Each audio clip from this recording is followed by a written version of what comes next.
During the whole of a dull, dark, and soundless day in the autumn of the year, when the clouds hung oppressively low in the heavens, I had been passing alone on horseback through a singularly dreary tract of country, and at length found myself, as the shades of evening drew on, within view of the melancholy house of Usher. Mr. William Stendhal paused in his quotation. There upon a low black hill stood the house, its cornerstone bearing the inscription 2005 A.D. Mr. Bigelow, the architect, said, "It's completed. Here's the key, Mr. Stendhal." The two men stood together, silently in the quiet autumn afternoon. Blueprints rustled on the raven grass at their feet. "The house of Usher," said Mr. Stendhal with pleasure. "Planned, built, bought, paid for. Wouldn't Mr. Poe be delighted?" Mr. Bigelow squinted. "Is it everything you wanted, sir?" "Yes." "Is the color right? Is it desolate and terrible?" "Very desolate, very terrible." "The walls, are they bleak?" "Amazingly so." "The tarn, is it black and lurid enough?" "Most incredibly black and lurid." "And the sedge? We've dyed it, you know. Is it the proper gray and ebon?" "Hideous." Mr. Bigelow consulted his architectural plans. From these he quoted in part, "Does the whole structure cause an iciness, a sickening of the heart, a dreariness of thought? The house, the lake, the land, Mr. Stendhal?" "Mr. Bigelow, it's worth every penny. My God, it's beautiful." "Thank you. I had to work in total ignorance. Thank the Lord you had your own private rocket, so we'd never have been allowed to bring most of this equipment through. You notice, it's always twilight here, this land. Always October, barren, sterile, dead. It took a bit of doing. We killed everything. 10,000 tons of DDT. Not a snake, frog, or Martian fly left. Twilight always, Mr. Stendhal. I'm proud of that. There are machines hidden which blot out the sun. It's always properly dreary." Stendhal drank it in. The dreariness, the oppression, the fetid vapors, the whole atmosphere, so delicately contrived and fitted. And that house, that crumbling horror, that evil lake, the fungi, the extensive decay, plastic or otherwise, who could guess? He looked at the autumn sky somewhere above. Beyond, far off, was the sun. Somewhere it was the month of April on the planet Mars, a yellow month with a blue sky. Somewhere above, the rockets burned down to civilize a beautifully dead planet. The sound of their screaming passage was muffled by this dim, soundproofed world, this ancient autumn world. Now that my job's done," said Mr. Bigelow uneasily, "I feel free to ask what you're going to do with this." "With Usher? Haven't you guessed? Does the name Usher mean nothing to you?" "Nothing." "Well, then what about this name? Edgar Allan Poe?" Mr. Bigelow shook his head. "Of course." Stendhal snorted delicately, a combination of dismay and content. "How could I expect you to know blessed Mr. Poe? He died a long while ago, before Lincoln. All of his books were burned in the Great Fire. That's 30 years ago, 1975. "Ah," said Mr. Bigelow wisely, "one of those." "Yes, one of those, Bigelow. He and Lovecraft and Hawthorne and Ambrose Bierce and all the tales of terror and fantasy and horror, and for that matter, tales of the future, were burned, heartlessly. They passed a law. Oh, it started very small. In 1950 and 60, it was a grain of sand. They began by controlling books of cartoons, and then detective books, and, of course, films. One way or another, one group or another, political bias, religious prejudice, union pressures. There was always a minority afraid of something, and a great majority afraid of the dark, afraid of the future, afraid of the past, afraid of the present, afraid of themselves and shadows of themselves. I see. Afraid of the word politics, which eventually became a synonym for communism among the more reactionary elements, so I hear, and it was worth your life to use the word. And with a screw tightened here, a bolt fastened there, a push, a pull, a yank, art and literature was soon like a great twine of taffy strung about, being twisted in braids and tied in knots and thrown in all directions, until there was no more resiliency and no more savor to it. Then the film cameras chopped short and the theaters turned dark, and the printing presses trickled down from a great Niagara of reading matter to a mere innocuous dripping of pure material. Oh, the word escape was radical too, I tell you. Was it? It was! Every man, they said, must face reality, must face the here and now. Everything that was not so must go. All the beautiful literary lies and flights of fancy must be shot in midair. So they lined them up against a library wall one Sunday morning 30 years ago.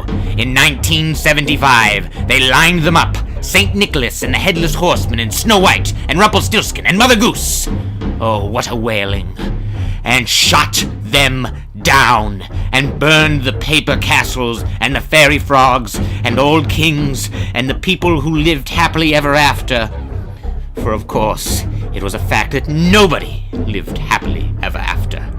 And once upon a time became no more, and they spread the ashes of the phantom rickshaw with the rubble of the land of Oz.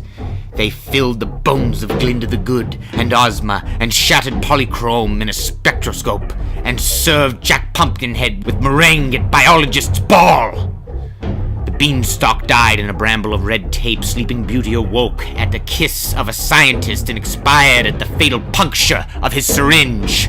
And they made Alice drink something from a bottle which reduced her to a size where she could no longer cry, curiouser and curiouser, and they gave the looking glass one hammer blow to smash it, and every red king and oyster away. He clenched his fists. Lord, how immediate it was. His face was red, and he was gasping for breath. As for Mr. Bigelow, he was astounded at the explosion. He blinked, and at last said, Sorry, don't know what you're talking about. Just names to me. From what I hear, the burning was a good thing. Get out! Screamed Stendhal. You've done your job. Now leave me alone, you idiot! Mr. Bigelow summoned his carpenters and went away. Mr. Stendhal stood alone before his house. Listen here, he said to the unseen rockets. I came to Mars to get away from you clean-minded people, but you're flocking in thicker every day like flies to offal. So I'm going to show you. I'm going to teach you a fine lesson for what you did to Mr. Poe on Earth. As of this day, beware. The House of Usher is open for business.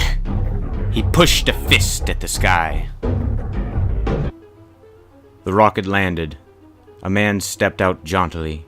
He glanced at the house, and his gray eyes were displeased and vexed. He strode across the moat to confront the small man there.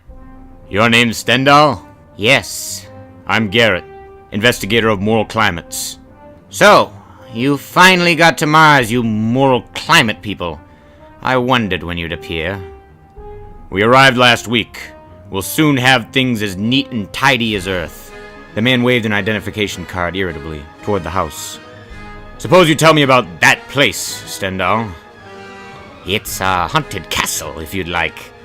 I don't like, Stendhal. I don't like. The sound of the word haunted. Simply enough, in this year of our Lord 2005, I have built a mechanical sanctuary. In it, copper bats fly on electric beams, brass rats scuttle in plastic cellars, robot skeletons dance, robot vampires, harlequins, wolves, and white phantoms, compounded of chemical and ingenuity, live here. That's what I was afraid of, said Garrett, smiling quietly. I'm afraid we're gonna have to tear your place down. I knew you'd come out as soon as you discovered what went on. I'd have come sooner, but we at Moral Climates wanted to be sure of your intentions before we moved in. We can have the dismantlers and burning crew here by supper. By midnight, your place will be razed to the cellar. Mr. Stendhal, I consider you somewhat of a fool, sir. Spending hard-earned money on a folly? Why, it must have cost you $3 million. $4 million. But, Mr. Garrett, I inherited $25 million when I was very young. I can afford to throw it about.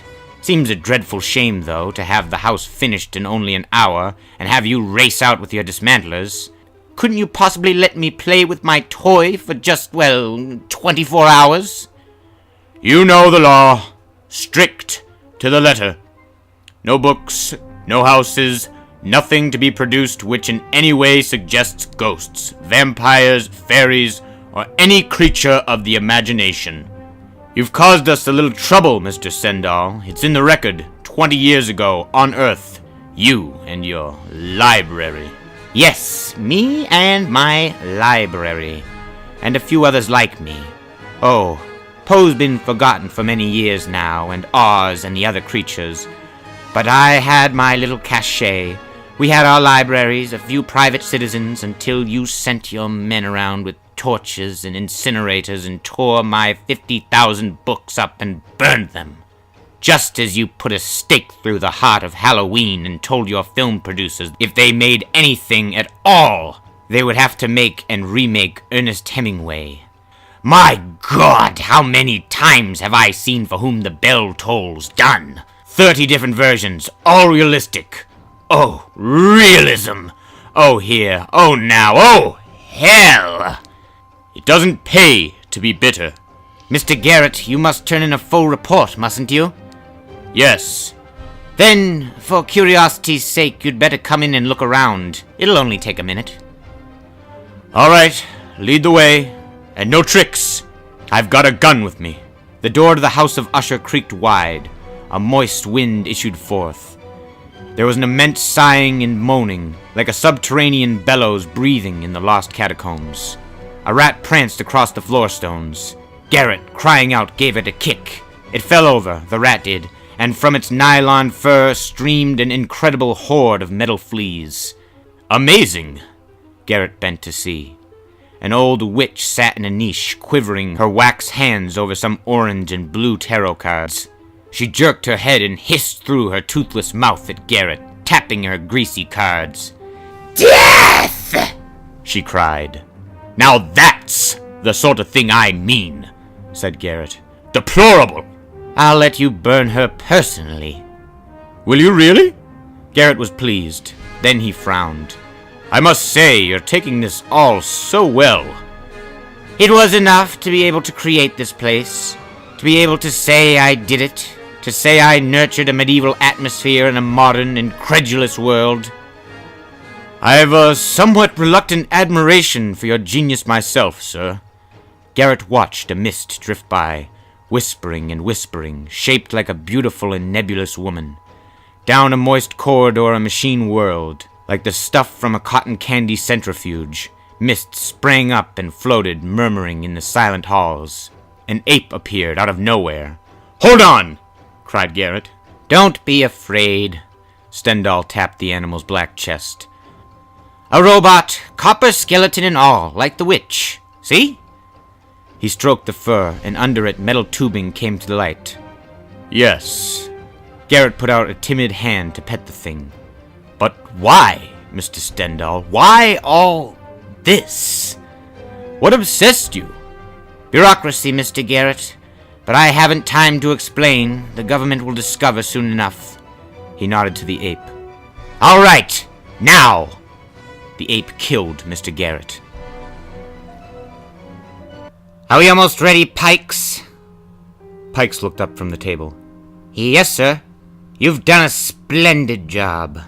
"Well, I'm paid for it, Mr. Stendhal," said Pikes softly as he lifted the plastic eyelid of the robot and inserted the glass eyeball to fasten the rubberoid muscles neatly. "There. The spitting image of Mr. Garrett. What do we do with him, sir? Pikes nodded at the slab where the real Mr. Garrett lay dead. Better burn him, Pikes. We wouldn't want two Mr. Garretts, would we? Pikes wheeled Mr. Garrett to the brick incinerator. Goodbye. He pushed Mr. Garrett in and slammed the door. Stendhal confronted the robot Garrett. You have your orders, Garrett? Yes, sir. The robot sat up. I'm to return to Moral Climates. I'll file a complimentary report. Delay action for at least 48 hours. Say I'm investigating more fully. Right, Garrett. Goodbye. The robot hurried out to Garrett's rocket, got in, and flew away. Stendhal turned. Now, Pikes, we send the remainder of the invitations for tonight. I think we'll have a jolly time, don't you? Considering we waited 20 years, quite jolly. They winked at each other. 7 o'clock, Stendhal studied his watch. Almost time. He twirled the sherry glass in his hand. He sat quietly. Above him, among the oaken beams, the bats, their delicate copper bodies hidden under rubber flesh, blinked at him and shrieked. He raised his glass to them. To our success. Then he leaned back, closed his eyes, and considered the entire affair. How he would savor this in his old age. This paying back of the antiseptic government for its literary terrors and conflagrations. Oh, how the anger and hatred had grown in him through the years. Oh, how the plan had taken a slow shape in a numbed mind, until that day 3 years ago, when he had met Pikes. Ah yes, Pikes. Pikes with the bitterness in him as deep as a black, charred well of green acid. Who was Pikes? Only the greatest of them all. Pikes, the man of 10,000 faces, a fury, a smoke, a blue fog, a white rain, a bat, a gargoyle, a monster. That was Pikes. Better than Lon Chaney, the father? Stendhal ruminated. Night after night he had watched Chaney in the old films. Yes, better than Chaney. Better than that other ancient mummer, what was his name? Karloff. Far better. Lugosi? The comparison was odious. No, there was only one Pikes, and he was a man stripped of his fantasies now. No place on earth to go, no one to show off to, forbidden even to perform for himself before a mirror. Poor, impossible, defeated Pikes. How must it have felt, Pikes, the night they seized your films, like entrails yanked from the camera out of your guts, dutching them in coils and wads to stuff them up a stove to burn away. Did it feel as bad as having some 50,000 books annihilated with no recompense? Yes. Yes, Stendhal felt his hands grow cold with senseless anger. So what more natural than they would one day talk over endless coffee pots into innumerable midnights, and out of all the talk and the bitter brewings would come the house of Usher. A great church bell rang. The guests were arriving. Smiling, he went to greet them. Full grown, without memory, the robots waited. In green silks the color of forest pools, in silks the color of frog and fern, they waited. In yellow hair, the color of the sun and sand, the robots waited. Oiled with two bones cut from bronze and sunk in gelatin, the robots lay. In coffins for the not dead and not alive, in planked boxes. The metronomes waited to be set in motion. There was a smell of lubrication and lathed brass. There was a silence of the tomb yard. Sexed but sexless, the robots, named but unnamed, and borrowing from humans everything but humanity. The robots stared at the nailed lids of their labeled FOB boxes, in a death that was not even a death, for there had never been a life. And now there was a vast screaming of yanking nails. Now there was a lifting of lids. Now there were shadows on boxes and the pressure of a hand squirting oil from a can. Now one clock was set in motion, a faint ticking. Now another, and another, until this was an immense clock shop purring. The marble eyes rolled wide their rubber lids. The nostrils winked. The robots clothed in hair of ape and white of rabbit arose.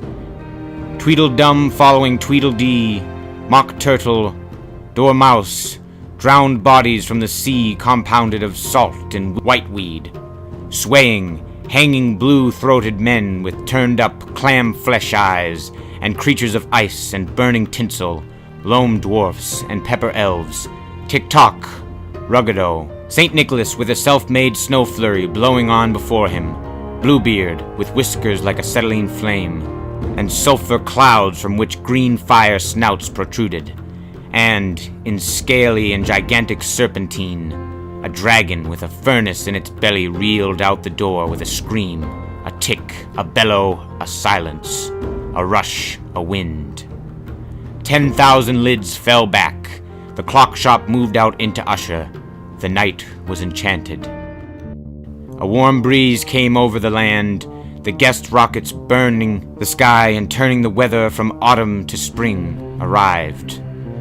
The men stepped out in evening clothes, and the women stepped out after them, their hair coiffed up in elaborate detail. So that's Usher. But where's the door? At this moment, Stendhal appeared. The women laughed and chattered. Mr. Stendhal raised a hand to quiet them. Turning, he looked up to a high castle window and called, "Rapunzel, Rapunzel, let down your hair!" And from above a beautiful maiden leaned out upon the night wind, and let clown her golden hair, and the hair twined and blew and became a ladder, upon which the guests might ascend, laughing, into the house. What eminent sociologists! What clever psychologists! What tremendously important politicians, bacteriologists, and neurologists! There they stood, within the dank walls. "Welcome, all of you!" Mr. Tryon, Mr. Owen, Mr. Dunn, Mr. Lang, Mr. Steffens, Mr. Fletcher, and a double dozen more. "Come in! Come in!" Miss Gibbs, Miss Popes, Miss Churchill, Miss Blunt, Miss Drummond, and a score of other women glittering. Eminent people, one and all, members of the Society for the Prevention of Fantasy, advocators of the banishment of Halloween and Guy Fawkes, killers of bats, burners of books, bearers of torches, good, clean citizens, every one, who had waited until the rough men had come up and buried the Martians and cleansed the cities and built the towns and repaired the highways and made everything safe. And then, with everything well on its way to safety, the spoil funds, the people with mercurochrome for blood and iodine-colored eyes, came now to set up their moral climates and dole out goodness to everyone. And they were his friends, yes, carefully. He had met and befriended each of them on Earth in the last year. "Welcome to the vast halls of death," he cried. Hello, Stendhal. What is all this? "You'll see. Everyone off with their clothes. You'll find booths to one side there. Change into the costumes you find there. Men on this side, women on that." The people stood uneasily about. "I don't know if we should stay," said Miss Pope. "I don't like the looks of this. It verges on blasphemy." "Nonsense! A costume ball!" Seems quite illegal. Mr. Steffens sniffed about. "Come off it! Come off it!" Stendhal laughed. "Enjoy yourselves. Tomorrow it'll be a ruin. Get in the booths." The house was blazed with life and color. Harlequins rang by with belled caps, and white mice danced miniature quadrilles to the music of dwarves who tickled tiny fiddles with tiny bows, and flags rippled from scorched beams while bats flew in clouds about gargoyle mouths, which sprouted down wine, cool, wild, and foaming. A creak wandered through the 7 rooms of the masked ball. Guests sipped and found it to be sherry. Guests poured from the booths, transformed from one age into another, their faces covered with dominoes. The very act of putting on a mask revoked all their licenses to pick a quarrel with fantasy and horror. The women swept about in red gowns, laughing. The men danced them attendance. And on the walls were shadows with no people to throw them, and here or there were mirrors in which no image showed. "All us vampires!" laughed Mr. Fletcher. "Dead!" There were even 7 rooms, each a different color. One blue, one purple, one green, one orange, another white, the 6th violet, and the 7th shrouded in black velvet. and in the black room was an ebony clock which struck the hour loud. And through these rooms the guests ran, drunk at last, among the robot fantasies. Amid the dormice and mad hatters, the trolls and giants, the black cats and white queens, and under their dancing feet the floor gave off the massive pumping beat of a hidden and telltale heart. "Mr. Stendhal," a whisper. "Mr. Stendhal." A monster with the face of death stood at his elbow. It was Pikes. "I must see you, alone." "What is it?" "Here."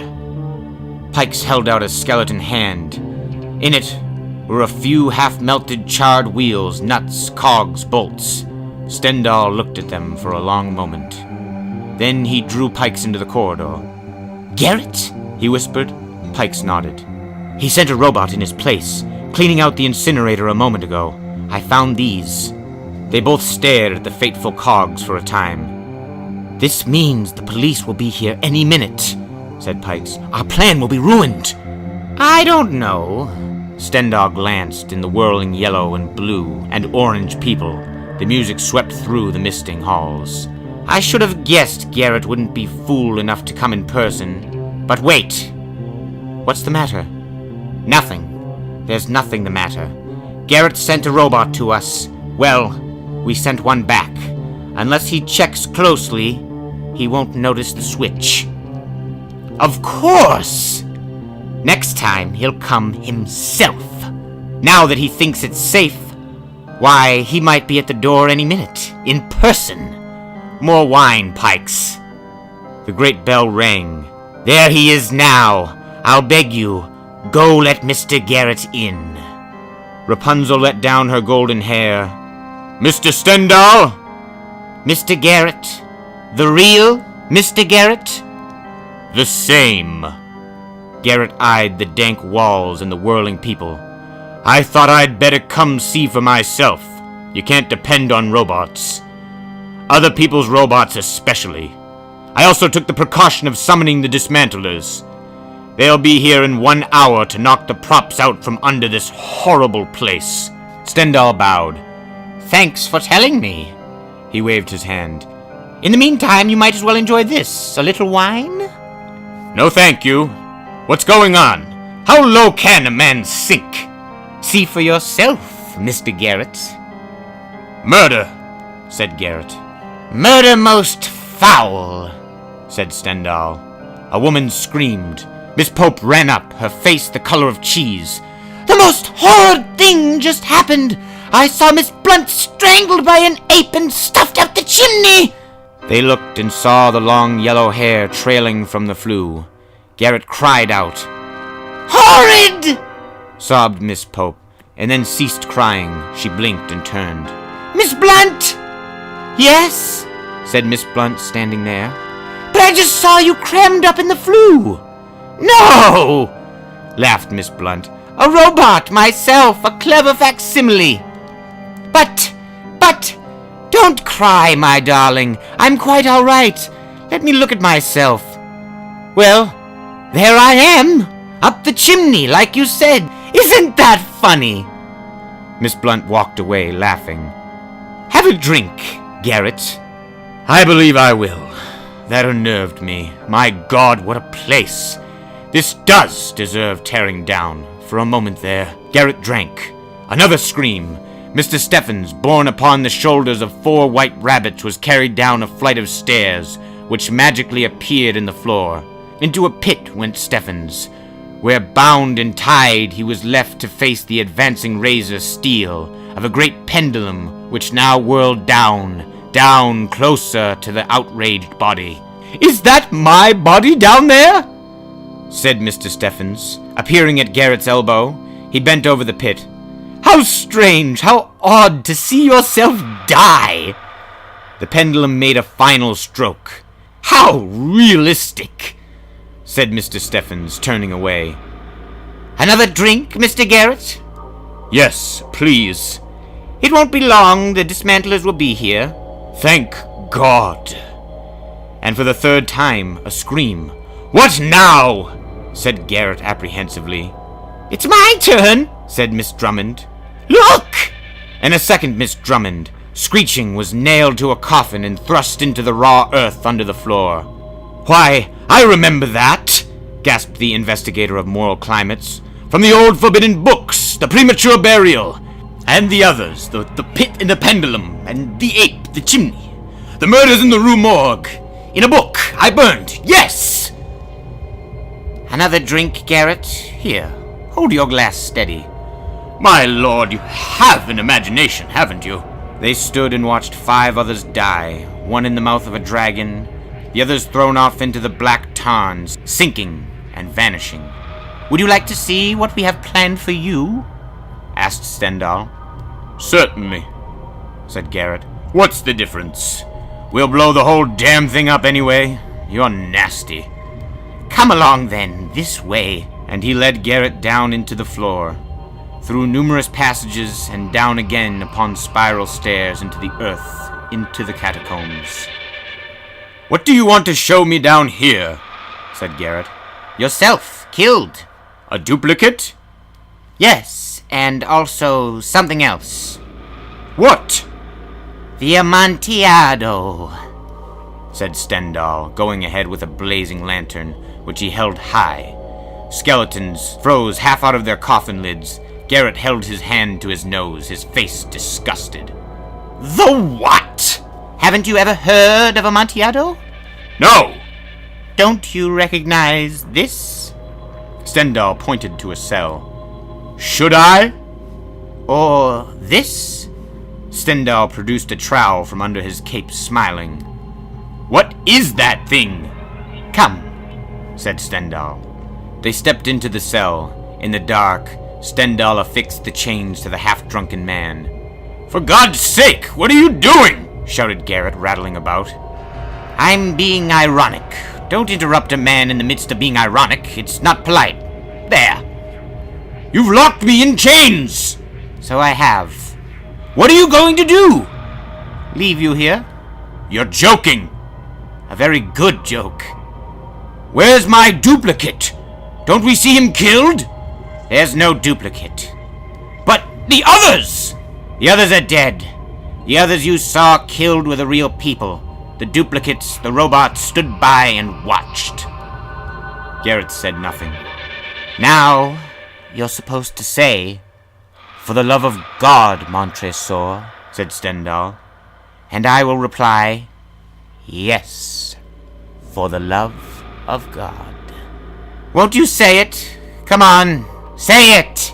"You fool!" "Must I coax you? Say it. Say, 'For the love of God, Montresor.'" "I won't, you idiot! Get me out of here!" He was sober now. "Here, put this on." Stendhal tossed in something that belled and rang. "What is it?" "A cap and bells. Put it on, and I might let you out." "Stendhal!" "Put it on, I said." Garrett obeyed. The bells tinkled. "Don't you have a feeling that this has all happened before?" inquired Stendhal, setting to work with trowel and mortar and brick now. "What are you doing?" "Walling you in. Here's one row. Here's another." "You're insane!" "I won't argue that point." "You'll be prosecuted for this!" He tapped a brick and placed it on the wet mortar, humming. Now there was more thrashing and pounding and a crying out from within the darkening place. The bricks rose higher. "More thrashing, please," said Stendhal. "Let's make it a good show." "Let me out! Let me out!" There was one last brick to shove into place. The screaming was continuous. "Garrett," called Stendhal softly. Garrett silenced himself.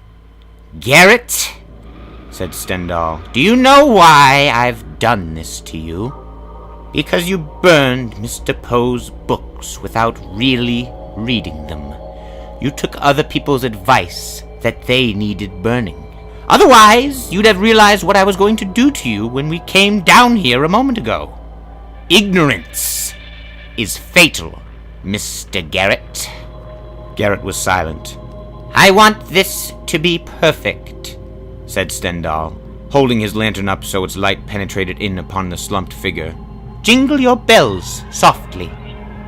The bells rustled. "Now, if you'll please say, 'For the love of God, Montresor,' I might let you free." The man's face came up in the light. There was a hesitation. Then, grotesquely, the man said, "For the love of God, Montresor!" "Ah," said Stendhal, eyes closed. He shoved the last brick into place and mortared it tight. "Requiescat in pace, dear friend." He hastened from the catacomb. In the 7 rooms, the sound of a midnight clock brought everything to a halt. The Red Death appeared. Stendhal turned for a moment at the door to watch, and then he ran out of the great house across the moat to where a helicopter waited. "Ready, Pikes?" "Ready. There it goes." They looked at the great house, smiling. It began to crack down the middle, as with an earthquake, and as Stendhal watched the magnificent sight, he heard Pike reading behind him in a low, cadenced voice. "My brain reeled as I saw the mighty walls rushing asunder. There was a long, tumultuous shouting sound like the voice of 1,000 waters, and the deep and dank tarn at my feet closed sullenly and silently over the fragments of the house of Usher." The helicopter rose over the steaming lake and flew into the west.